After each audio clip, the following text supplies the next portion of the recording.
Hello everyone, welcome to my channel. कैसे हैं आप सभी? आई होप आप सभी अच्छे हैं, खुश हैं और अपनी लाइफ में आगे बढ़ रहे हैं। Welcome to my channel.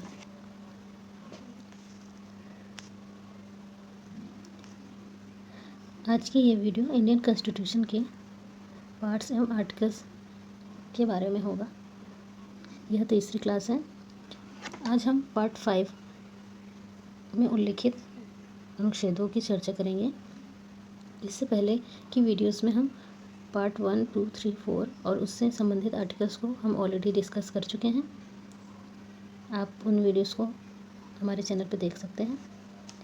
चलिए शुरू करते हैं आज की क्लास।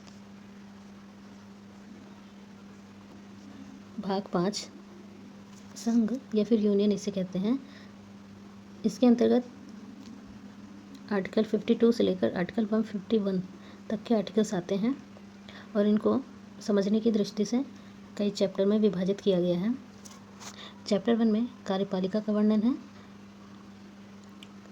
जिसमें राष्ट्रपति एवं उपराष्ट्रपति का उल्लेख है। आज हम इसी को पढ़ेंगे। आर्टिकल 52 से लेकर आर्टिकल 73 तक राष्ट्रपति एवं उपराष्ट्रपति का उल्लेख है। चलिए शुरू करते हैं। आर्टिकल 52, जिसमें भारत का राष्ट्रपति का उल्लेख है। इसमें भारत का एक राष्ट्रपति होगा, ऐसा कहा गया है। आर्टिकल 53 में संघ की कार्यपालिका शक्ति राष्ट्रपति में निहित होगी, ऐसा वर्णन है। आर्टिकल 54 में प्रेसिडेंट के निर्वाचन से संबंधित विषय हैं, जिसमें प्रेसिडेंट का निर्वाचन निर्वाचक गण के सदस्यों के द्वारा होता है। इनमें संसद के दोनों सदन, जो कि राज्यसभा एवं लोकसभा हैं, उनके निर्वाचित सदस्य शामिल होंगे और राज्य विधानसभाओं के निर्वाचित सदस्य शामिल होंगे। साथ ही साथ दिल्ली एवं पुदुचेरी संघ राज्य क्षेत्र के भी निर्वाचित सदस्य शामिल होंगे। यहाँ ये बात ध्यान दे दें कि मनोनीत सदस्य शामिल नहीं होंगे और राज्य विधान परिषद के सदस्य शामिल नहीं होंगे।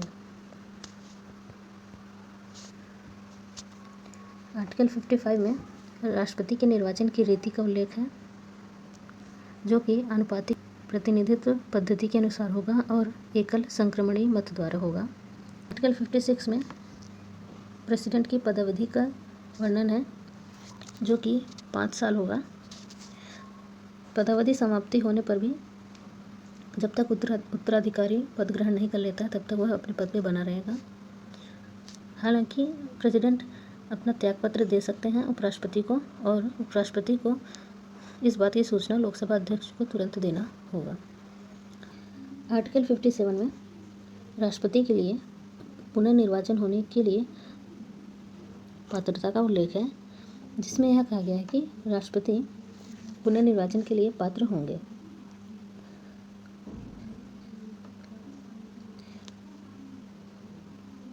यूएस के संविधान में ऐसा उल्लेख है, वहाँ के राष्ट्रपति केवल 2 बार ही पुनर्निर्वाचित हो सकते हैं, 2 बार से ज़्यादा नहीं। आर्टिकल 58 में राष्ट्रपति निर्वाचित होने के लिए अर्हता के बारे में बात की गई है। भारत का राष्ट्रपति एक भारत का नागरिक होना चाहिए। हालांकि ये नागरिकता उनके जन्म से हो, ऐसा अनिवार्य नहीं है। राष्ट्रपति निर्वाचित होने के लिए 35 वर्ष की आयु पूरी कर लेनी होती है तथा लोकसभा सदस्य होने के लिए अर्हित होना चाहिए और लाभ के पद को धारण नहीं करना होता है। अगर वह लाभ का पद धारण करता है तो पात्र नहीं होगा। हालांकि लाभ के पद में प्रेसिडेंट, वाइस प्रेसिडेंट, गवर्नर या फिर सेंटर के मिनिस्टर या स्टेट के मिनिस्टर शामिल नहीं होते हैं इसमें। नेक्स्ट देखते हैं। आर्टिकल 59 में राष्ट्रपति पद के लिए शर्तें दी गई हैं, अर्थात इसमें क्या क्या कंडीशन होगी। राष्ट्रपति किसी भी सदन का सदस्य नहीं होगा, अन्य कोई लाभ का पद धारण नहीं करेगा, प्रेसिडेंट को विशेषाधिकार, भत्ते और उपलब्धि दी जाएगी और उनका वो हकदार होगा। यहाँ उनको सैलरी नहीं बोला जाता है, उनके वेतन या फिर सैलरी की जगह उपलब्धियों का इस्तेमाल किया जाता है और उनकी उपलब्धियों एवं भत्तों को पदावधि के दौरान कम नहीं किया जाएगा। आर्टिकल 60 में राष्ट्रपति द्वारा शपथ या प्रतिज्ञान का उल्लेख है। राष्ट्रपति को शपथ सुप्रीम कोर्ट के मुख्य न्यायमूर्ति दिलवाते हैं अथवा उनकी अनुपस्थिति में सुप्रीम कोर्ट के वरिष्ठतम न्यायाधीश प्रेसिडेंट को शपथ दिलवाएंगे। इनका शपथ संविधान और विधि का परिरक्षण और प्रतिरक्षण का होता है। साथ ही साथ इनके शपथ में जनता की सेवा और कल्याण में निरत रहने की बात की जाती है। आर्टिकल 61 में राष्ट्रपति पर महाभियोग चलाने की प्रक्रिया का उल्लेख है। सिर्फ एक कंडीशन पे उन पर महाभियोग चलाई जाती है, वो भी संविधान के अतिक्रमण होने की स्थिति में, अन्यथा नहीं। और महाभियोग चलाने से पूर्व 14 दिन की लिखित सूचना 14 दिन पूर्व एक लिखित सूचना दी जाती है। साथ ही साथ एक प्रस्ताव लाया जाता है जो प्रस्ताव एक चौथाई सदस्यों के हस्ताक्षर होना अनिवार्य है और साथ ही साथ उसी सदन का 2/3 बहुमत से संकल्प पारित करना अनिवार्य होगा। साथ ही साथ दूसरा सदन आरोप की जांच करेगा और अगर जांच सिद्ध होता है तो 2/3 बहुमत द्वारा जिस सदन ने जांच की है उस सदन द्वारा पारित भी करना होगा, तभी जाके प्रेसिडेंट हट सकते हैं। आर्टिकल 62 में प्रेसिडेंट के पद रिक्ति को भरने के लिए निर्वाचित करने का समय और आकस्मिक रिक्ति को भरने के लिए निर्वाचित व्यक्ति की पदावधि के बारे में वर्णन है। पहला है कि निर्वाचन पदावधि समाप्ति से पहले होना चाहिए। अगले राष्ट्रपति का चुनाव वर्तमान राष्ट्रपति के जो कार्यकाल है उनकी समाप्ति से पहले ही अगला चुनाव हो जाना चाहिए। और प्रेसिडेंट की मृत्यु या पदत्याग या किसी अन्य कारण से रिक्ति होने पर 6 माह बीतने से पहले ही निर्वाचन हो जाना चाहिए।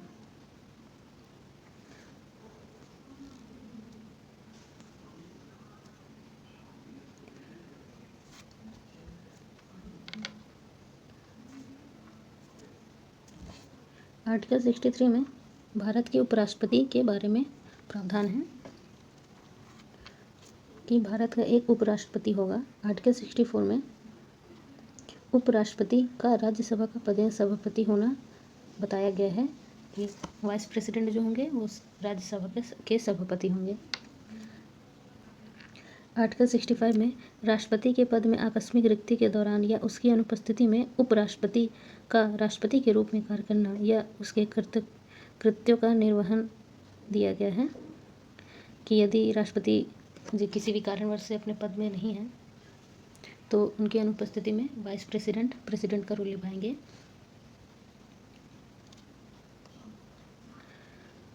और उनके द्वारा किए गए सारे कार्य प्रेसिडेंट द्वारा किए गए कार्य ही माने जाएंगे।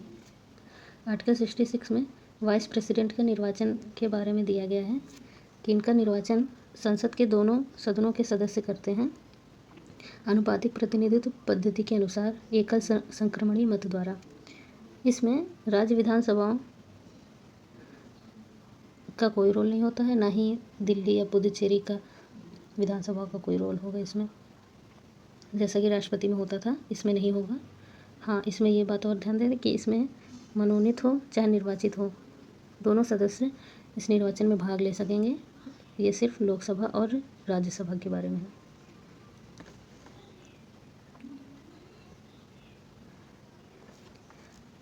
वाइस प्रेसिडेंट के निर्वाचन होने के लिए क्या पात्रता है? वाइस प्रेसिडेंट निर्वाचन होने के लिए व्यक्ति को भारत का नागरिक होना अनिवार्य है। व्यक्ति को 35 वर्ष की आयु पूरी कर लेनी होती है तब वो चुनाव लड़ सकता है। और राज्यसभा सदस्य होने के लिए अर्हित होना चाहिए कि वो राज्यसभा सदस्य का चुनाव भी लड़ सकता हो, ऐसी उनकी पात्रता होनी चाहिए, योग्यता होनी चाहिए। और किसी भी तरीके का लाभ का पद धारण नहीं करता हो व्यक्ति तो वो पात्र होगा वाइस प्रेसिडेंट बनने के लिए। ये भी बताया गया है कि किसी भी सदन का सदस्य नहीं होगा वाइस प्रेसिडेंट। अगर वो बन जाते हैं तो किसी भी सदन का सदस्य नहीं रहेंगे। और यदि वाइस प्रेसिडेंट पद ग्रहण करने के पश्चात एक और पॉइंट है कि कि वाइस प्रेसिडेंट किसी भी सदन का सदस्य नहीं होगा। अगर वो ऑलरेडी है किसी भी सदन का सदस्य तो वाइस प्रेसिडेंट पद ग्रहण करने के पश्चात वह पद जो पद है वो रिक्त कर दिया जाएगा। चलिए देखते हैं आर्टिकल 67 में क्या कहा गया है। उपराष्ट्रपति वाइस प्रेसिडेंट की पदावधि। इसमें यह बताया गया है कि इनकी पदावधि या यूँ कहे कि इनका कार्यकाल 5 वर्ष का होगा। यह 5 वर्ष से पहले भी अपना कार्यकाल समाप्त कर सकते हैं प्रेसिडेंट को त्यागपत्र के माध्यम से, या फिर वाइस प्रेसिडेंट अपने पद से हट सकते हैं यदि राज्यसभा इनको हटाने के लिए कोई संकल्प लाए। हालांकि वो संकल्प लाने से 14 दिन पूर्व इनको सूचित करना जरूरी है और राज्यसभा में सभी सदस्यों के बहुमत से संकल्प लाया जाएगा और लोकसभा की सहमति से इनको हटाया जा सकता है। पदावधि के समाप्ति पर जब तक उत्तराधिकारी अपना पद ग्रहण नहीं कर लेते हैं तब तक वाइस प्रेसिडेंट अपना पद धारण करे रहते हैं।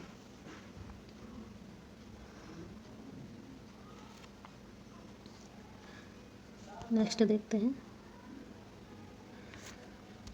आर्टिकल 68 में वाइस प्रेसिडेंट के पद में रिक्ति को भरने के लिए निर्वाचन करने का समय और आकस्मिक रिक्ति को भरने के लिए निर्वाचित व्यक्ति की पदावधि के बारे में वर्णन है कि वाइस प्रेसिडेंट की पदावधि समाप्ति से पूर्व ही निर्वाचन हो जाना चाहिए।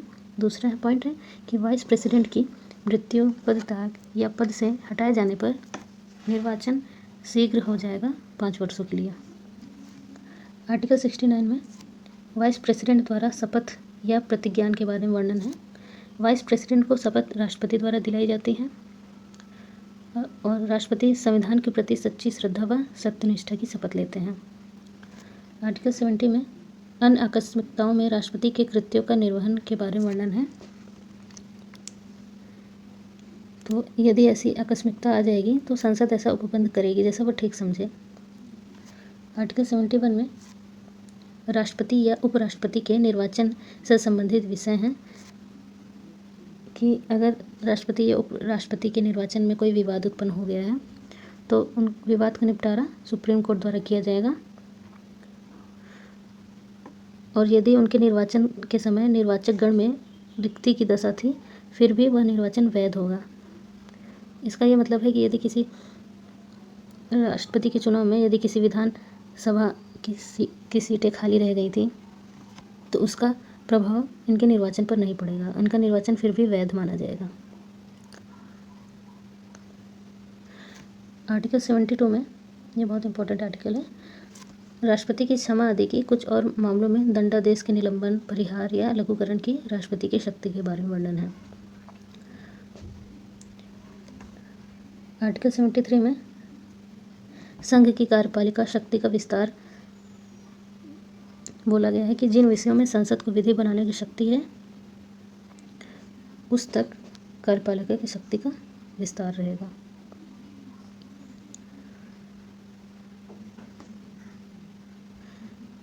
तो आज की वीडियो में इतना ही।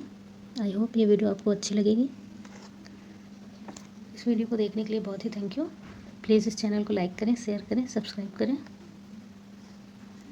मिलते हैं नेक्स्ट वीडियो में, तब तक अपना ख्याल रखिएगा। Bye bye.